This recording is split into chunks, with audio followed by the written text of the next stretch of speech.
Sebelum melanjutkan, jangan lupa subscribe dulu, terima kasih. Bab 160 kembalinya Jiang Chen, sesuatu yang besar terjadi.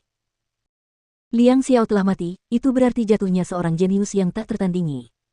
Dia telah membuat dirinya terbunuh di tempat yang tak bernama ini. Sebelum datang ke sini, Liang Xiao tidak akan pernah membayangkan bahwa ini akan menjadi akhir hidupnya. Dia juga tidak pernah membayangkan dirinya terbunuh oleh Jiang Chen. Hidup bisa berubah.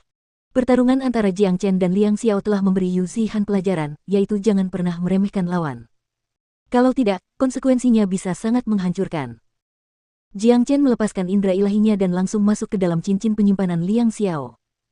Setelah seseorang meninggal, indera ilahinya juga akan hilang. Indera ilahi yang ditinggalkan Liang Xiao di cincin penyimpanannya telah hilang, jadi siapapun yang mendapatkan cincin penyimpanannya akan dapat langsung membukanya. Jiang Chen mengirimkan indera ilahinya ke dalam cincin penyimpanan Liang Xiao. Yang mengejutkannya, ia menemukan setumpuk besar pil pemulihan fana di dalamnya. Itu adalah sejumlah besar kekayaan.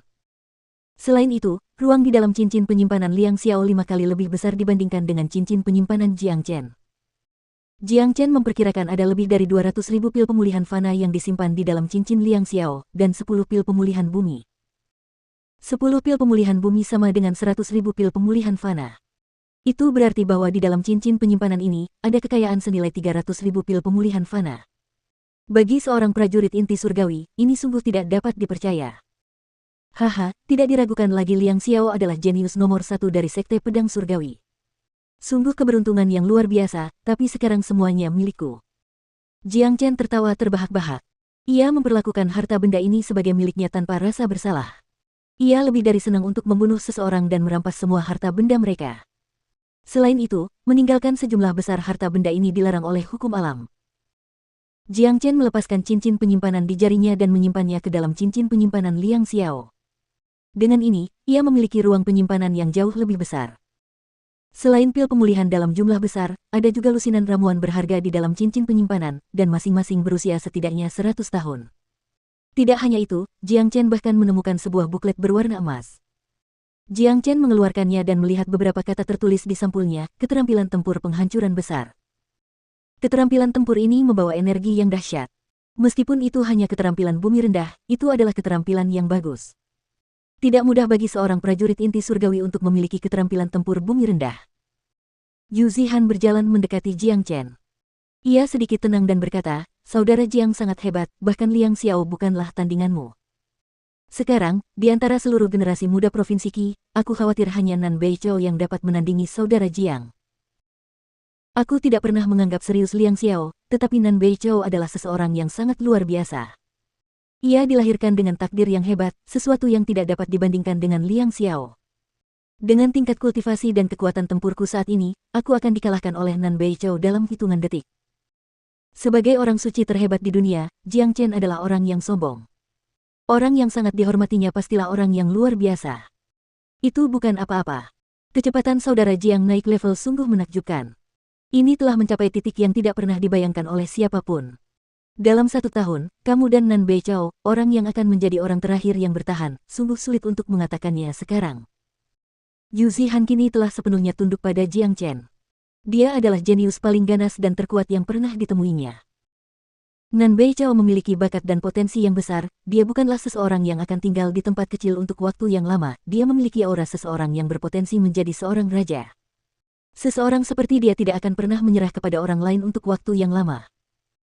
Jiang Chen dapat menilai siapapun dengan akurat. Nan Beichou adalah seorang jenius sejati, dan seseorang seperti dia tidak akan pernah menargetkan Provinsi Qi.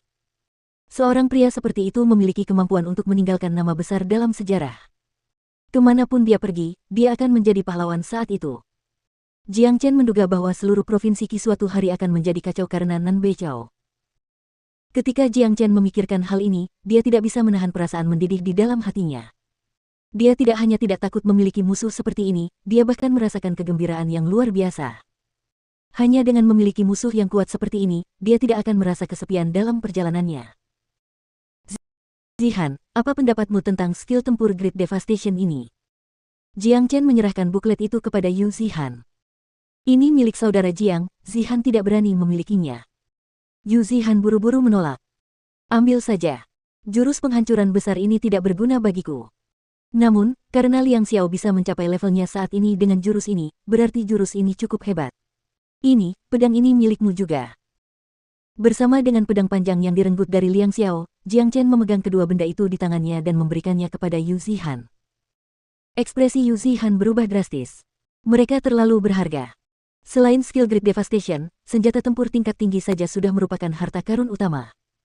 Bahkan seorang tetua sekte inti ilahi biasa dari sekte hitam akan merasa sulit untuk memiliki senjata tempur tingkat tinggi. Saudara Jiang, ini. Yu Zihan mencoba menolak lagi, tetapi dihentikan oleh Jiang Chen. Zihan, dengan memberimu barang-barang ini, aku sebenarnya memperlakukanmu sebagai salah satu anak buahku.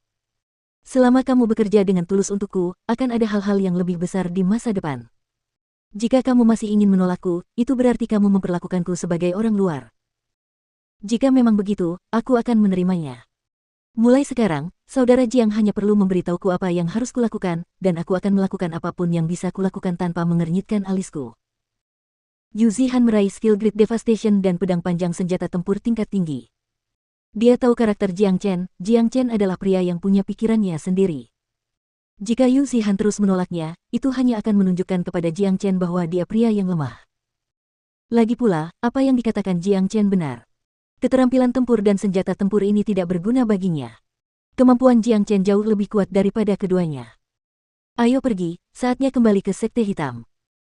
Kedua lelaki itu terbang sekali lagi dan melanjutkan perjalanan mereka menuju Sekte Hitam. Saudara Jiang, kau telah membunuh Liang Xiao, aku yakin Sekte Pedang Surgawi tidak akan melepaskan masalah ini begitu saja. Yu Zihan berkata dengan khawatir. Lalu kenapa? Sekte Pedang Surgawi telah menyinggung perasaanku, sungguh malang bagi mereka. Dengan spanduk darah di tanganku sekarang, akan sulit bahkan bagi seorang prajurit inti ilahi untuk membunuhku. Jiang Chen mendengus. Ambisinya ada di benua ilahi, bukan provinsi Qi yang kecil ini. Bahkan seluruh benua timur tidak menjadi perhatiannya. Dalam benaknya, benua timur hanyalah batu loncatan baginya. Mereka yang menghalangi jalannya pasti akan mengalami akhir yang menyedihkan. Yu Zihan terkesiap. Dia bisa merasakan aura mendominasi yang luar biasa dari Jiang Chen. Jiang Chen adalah pria seperti Nan Beichou, dan dengan keberadaan keduanya, provinsi Qi cepat atau lambat akan menjadi tempat yang kacau. Siapa yang pernah mengira bahwa kuda hitam yang muncul entah dari mana selama kompetisi provinsi Qi dapat memiliki pertumbuhan yang luar biasa hanya dalam 1 bulan?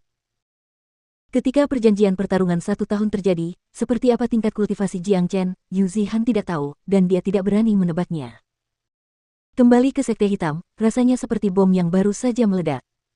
Berita tentang Jiang Chen yang telah membunuh Lord Blood Moon dan semua Blood Devil diketahui oleh semua orang. Semua murid merasa sangat terkejut karena Jiang Chen baru saja menyelesaikan misi yang mustahil. Sekali lagi, ia telah membuktikan bahwa keajaiban benar-benar dapat terjadi.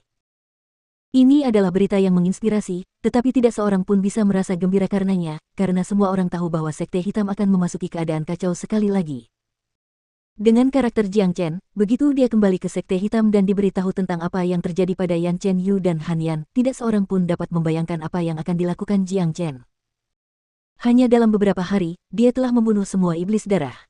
Bahkan Lord Blood Moon pun terbunuh olehnya. Jiang Chen ini, dia benar-benar menentang semua logika. Dia telah menembus alam inti surgawi sekarang, jadi aku bertanya-tanya seberapa kuat dia sekarang. Dia adalah seorang jenius tak tertandingi yang belum pernah terlihat dalam sejarah sebelumnya. Ini adalah misi utama dari Sekte Hitam, dan dengan membunuh semua iblis darah, begitu kepala sekte keluar dari kultivasinya yang terpencil, aku yakin dia akan memberi Jiang Chen hadiah besar.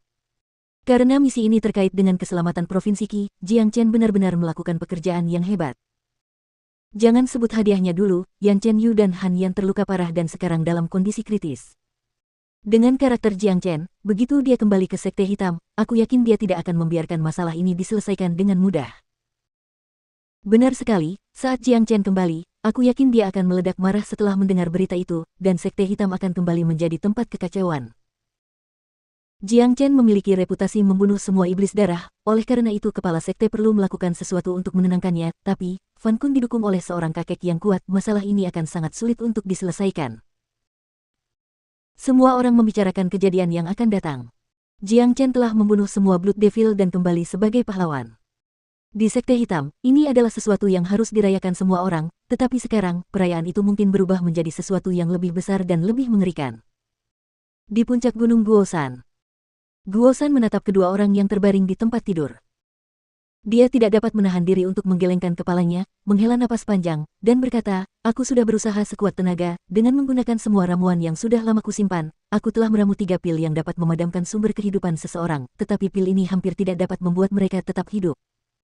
Guo San tampak seperti telah bertambah tua beberapa ratus tahun. Dalam beberapa hari terakhir, dia menghabiskan seluruh waktunya untuk meramu pil sambil tenggelam dalam penyesalan yang mendalam. Dia tidak tahu bagaimana menghadapi Jiang Chen begitu dia kembali. Kondisi Yan Chen Yu dan Han Yan sangat parah. Hari itu, agar Fan Kun tidak menghina keperawanannya, Yan Chen Yu memilih untuk memotong urat nadinya sendiri.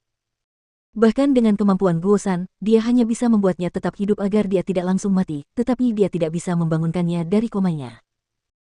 Fan Kun, Fan Zongtang, kalian berdua sebaiknya bersiap menghadapi kemarahan Jiang Chen. Mata Guo San seperti akan menyemburkan api. Ia mengepalkan tangannya erat-erat. Tak seorang pun tahu lebih baik darinya betapa menakutkannya Jiang Chen. Menjadi musuh Jiang Chen adalah keputusan terburuk yang dapat diambil seseorang. Ia adalah pemuda yang luar biasa, Guo San sangat yakin akan hal ini. Mampu membunuh Lord Blood Moon telah membuktikan kemampuan Jiang Chen yang hebat. Pada saat yang sama, di kedalaman area lingkaran dalam Sekte Hitam, di kediaman Fan Zongtang. Mengapa orang itu begitu sulit dibunuh? Bahkan Lord Blood Moon tidak dapat membunuhnya, dan malah dibunuh oleh Jiang Chen. Fan Zongtang memiliki ekspresi yang berbahaya. Jangan khawatir kakek, Jiang Chen membunuh Lord Blood Moon hanya kebetulan. Paling-paling, dia hanya seorang prajurit inti surgawi awal. Liang Xiao dari Sekte Pedang Surgawi telah menunggu Jiang Chen di jalur kembali. Dengan kemampuannya, bahkan jika ada 10 Jiang Chen, dia akan dapat membunuhnya dengan mudah. Aku yakin Jiang Chen tidak akan dapat kembali ke Sekte Hitam. Fan Kun berkata dengan ekspresi percaya diri dan senyum licik di wajahnya. Dia mungkin tidak begitu mengenal Lord Blood Moon, tetapi dia pasti mengenal Liang Xiao. Sebagai jenius nomor 1 dari Sekte Pedang Surgawi, salah satu dari 4 jenius teratas di Provinsi Qi, baginya, membunuh Jiang Chen hanyalah hal yang mudah. Tepat saat Fan Kun yakin bahwa Jiang Chen pasti mati, dua sosok muncul di luar Sekte Hitam.